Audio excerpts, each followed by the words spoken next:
अस्सलाम वालेकुम, क्या हाल है। उम्मीद है सब खैरियत से होंगे। तो आज हम हमारी न्यू जो वीडियो है वो स्टार्ट करने जा रहे हैं, जो कि है 1.2 की। 1.1 हमने कंप्लीट कर दी थी। अब आगे हम पढ़ेंगे 1.2। अब first of all 1.2 number 1 question, give reasons why following collection are not set. अब रीज़न बताना है कि जो नीचे वाली दिए गई जो कलेक्शन दी गई है वो सेट क्यों नहीं है। अब नंबर 1 है कि ये सेट क्यों नहीं है। अब हम देखें तो इसमें क्या है, एक सेट बना हुआ है, एक सेट दिया हुआ है और ये रीज़न पूछ रहा है कि ये सेट क्यों नहीं है। अब रीज़न सामने है, बिल्कुल वाज़ेह है। अब ये एक स्पेल लिखी हुई है डोर की, DOOR।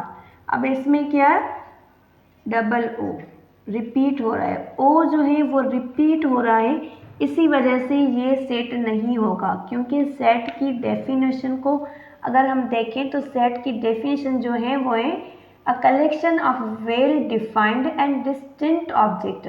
अब ये वेल डिफाइंड नहीं है, डिस्टिंक्ट नहीं है। अब इसमें दो सेम आ रहे हैं, जैसे एलिमेंट, ये जो है ना ये एलिमेंट कहलाते हैं। सेट की निशानी है कि जो सेट जो है वो हमेशा कर्ली ब्रैकेट के अंदर होते हैं, एलिमेंट जो सेट के होते हैं वो कर्ली ब्रैकेट अंदर होते हैं, और एलिमेंट जो है वो कॉमा से अलग किए होते हैं। लेकिन ये सेट नहीं है क्योंकि इसमें डबल ओ है, ओ जो है वो रिपीट हो रहा है, तो ये सेट नहीं होगा because of O is repeating.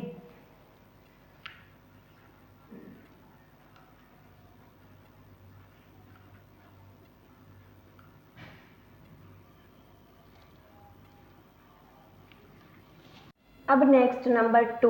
अब इसमें भी क्या है, इसमें भी सेम वही। अब इसमें भी पहले हम देखेंगे कि कौन से रिपीट हो रहे हैं, किस वजह से सेट नहीं बन रहा। तो ये जो रीज़न है वो बिल्कुल वाज़ेह है, बिल्कुल ज़ाहिर है, क्योंकि यहाँ पे जो स्टार है ना वो 2 बार दिया गया हुआ है। तो अब जो चीज़ रिपीट हो रही है वो सेट हो ही नहीं सकती, क्योंकि सेट की डेफिनेशन ही ऐसी है कि जो डिस्टिंक्ट ऑब्जेक्ट हो। अब ये डिस्टिंक्ट नहीं हुआ क्योंकि इसमें रिपीटेशन हो रही है, स्टार की रिपीटेशन हो रही है, तो ये क्या हो जाएगा, सेट नहीं होगा बिकॉज ऑफ रिपीटेशन। अब इसमें भी क्या हम लिखेंगे, इज स्टार इज रिपीटिंग।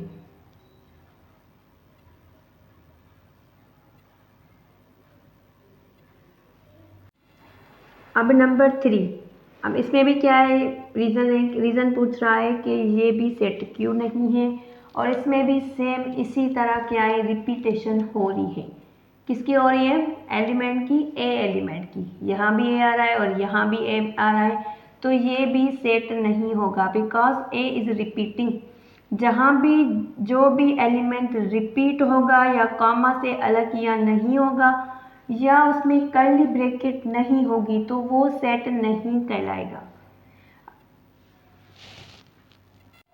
अब उसी तरह नंबर 4 में भी देखें तो इसमें सारे जो एलिमेंट हैं वो रिपीट हो रहे हैं। 2 भी 2 दफ़ा आ रहा है, 3 भी 2 दफ़ा आ रहा है, रिपीट हो रहा है, और 4 भी रिपीट हो रहा है, तो ये भी इसी वजह से सेट नहीं होगा। जहाँ भी रिपीटेशन होगी वो सेट नहीं बनेगा। बिल्कुल इजी है, कोई भी इसमें डिफ़िकल्टी नहीं है, बस आपको सेट की जो डेफिनेशन है वो क्लियर याद होनी चाहिए। क्योंकि जब भी आप जैसे स्टार्ट करें, एक्सरसाइज को हल करना स्टार्ट करें, सॉल्व करें, खुद से सॉल्व करना स्टार्ट करें, तो आपको अगर डेफिनेशन क्लियरली याद होगी माइंड में तो आप आराम से सॉल्व कर सकते हैं। अब ये नंबर 5 दिया हुआ है कि सेट ऑफ ब्यूटीफुल बर्ड्स। एक सेट है जो कि ब्यूटीफुल बर्ड्स का, खूबसूरत जो बर्ड्स होते हैं उनका सेट। अब ये सेट भी नहीं हो सकता क्योंकि बर्ड्स जो है वो काफ़ी सारी बर्ड्स की स्पीशीज़ होती है। बर्ड्स के काफ़ी सारे उसके टाइप होते हैं, हर बर्ड्स का अलग, जैसे कि बहुत सारे खूबसूरत बर्ड्स होते हैं, कोई एक बर्ड तो खूबसूरत है ही नहीं जिसका हम सेट बना सकें। तो ये भी नहीं होगा सेट, क्योंकि ये भी वेल डिफाइंड नहीं है। क्योंकि ब्यूटीफुल बर्ड्स में तो बहुत सारे बर्ड्स आ जाते हैं और बर्ड्स की बहुत सारे टाइप हैं और ये भी वेल डिफाइंड नहीं है, इसीलिए ये भी क्या है, सेट नहीं है। अब इस क्वेश्चन का लास्ट नंबर 6 नंबर।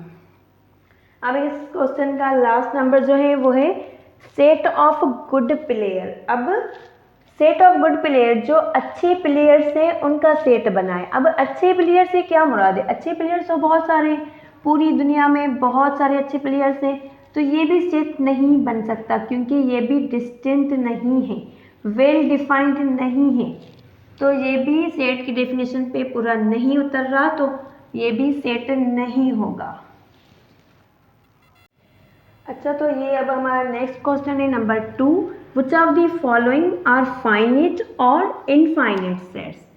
अब इनको करने से पहले, इन क्वेश्चन को सॉल्व करने से पहले आपको पता होना चाहिए कि फाइनिट और इनफाइनिट क्या है। अब फाइनिट और इनफाइनिट में क्या फ़र्क है? फाइनिट वो जो महदूद हो, जिसकी कोई हद हो, और जो इनफाइनिट है उसकी कोई हद ना हो, मतलब उसकी कोई, जैसे कोई तादाद ही नहीं हो, ला तादाद हो, ला महदूद हो, और वो चीज़ चलती जाए, उसका मतलब ख़त्म होने का नाम ही ना हो। अब फाइनाइट और इनफाइनाइट को देख के हम नीचे वाले जो दिए गए हैं क्वेश्चन वो हम सॉल्व करेंगे नंबर 2 में। अब इसमें एक सेट दिया हुआ है जो कि है ए इज इक्वल टू, अब इसमें एलिमेंट है 0 से लेके 50 तक। अब 50 तक यहाँ ख़त्म हो रहा है, तो ये फाइनाइट होगा या इनफाइनाइट? ये फाइनाइट होगा, क्योंकि ये यहाँ 50 उसके बाद कर्ली ब्रैकेट डायरेक्ट, कि मतलब अब ये एक वेल डिफाइंड है, फाइनाइट है, ये यहाँ पे ख़त्म हो रहा है, बस आगे इसके मतलब आगे नहीं जा रहा, ये यहाँ पे ख़त्म हो रहा है, तो ये फाइनाइट सेट है। ये क्या हो जाएगा? फाइनाइट।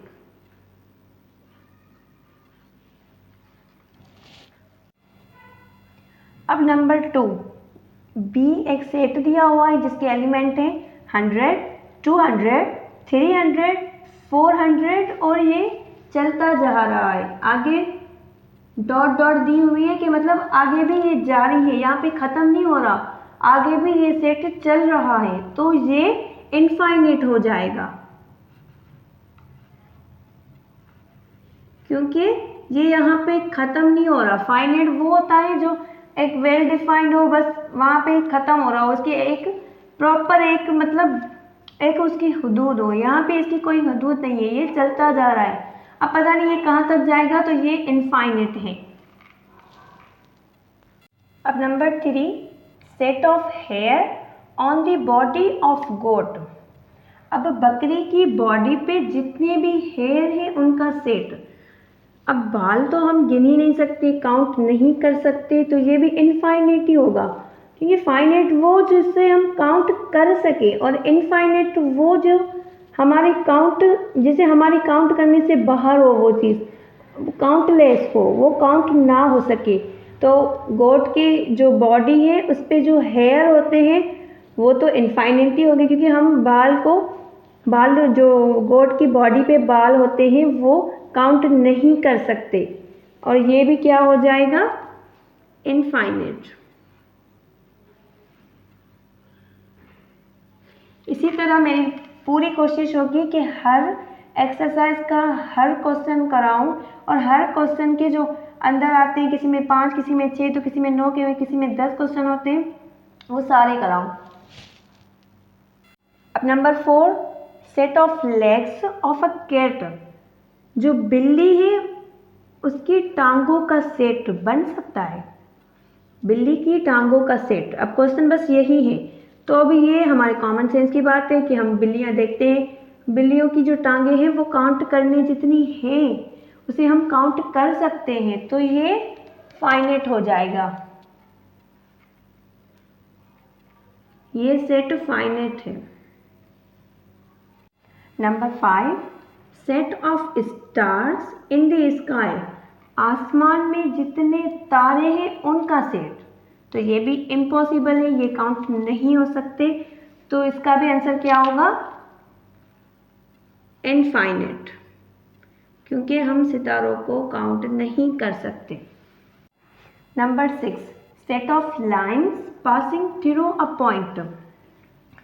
एक सेट जो कि किसी पॉइंट से, मतलब उसमें जो लाइन से वो पास हो रही है किसी पॉइंट से।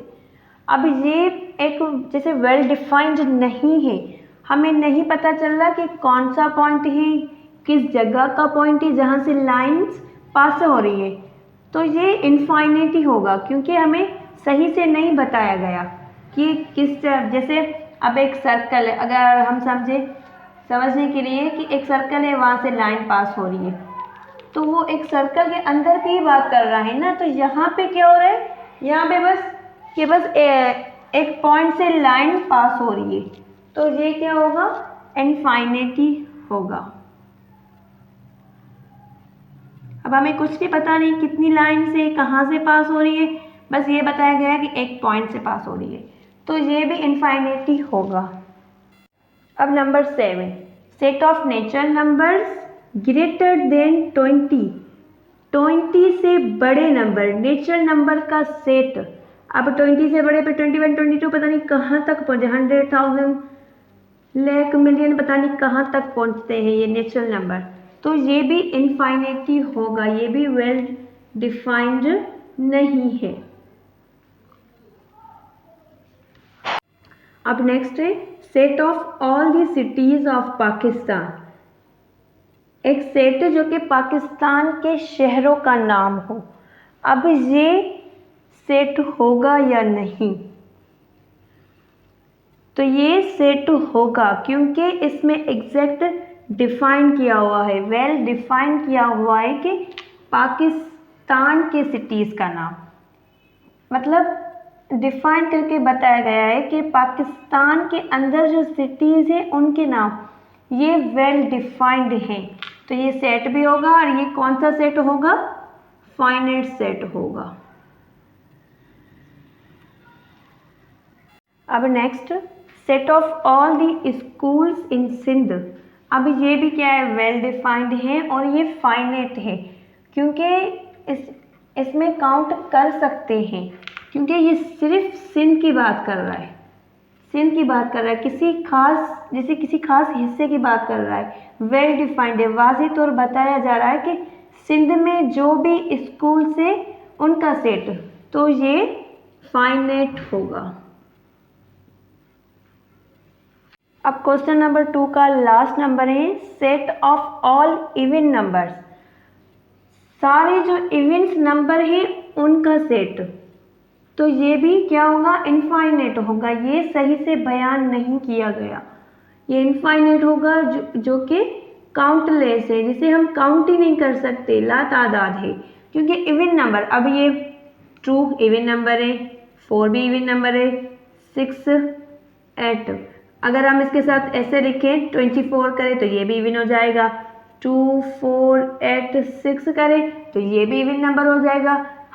मतलब कोई भी दिया गया हो, जैसे 2, 4, 6, 8 दिया गया है, एक डिजिट्स दिए गए हैं जिसके लास्ट में इवन नंबर आएगा, तो वो क्या हो जाएगा? वो इवन नंबर से जाएगा। तो आगे जितने भी हो 2, 4, 6, 8, 2, मतलब अब ये लातादाद है, काउंटलेस, इनको हम काउंट नहीं कर सकते।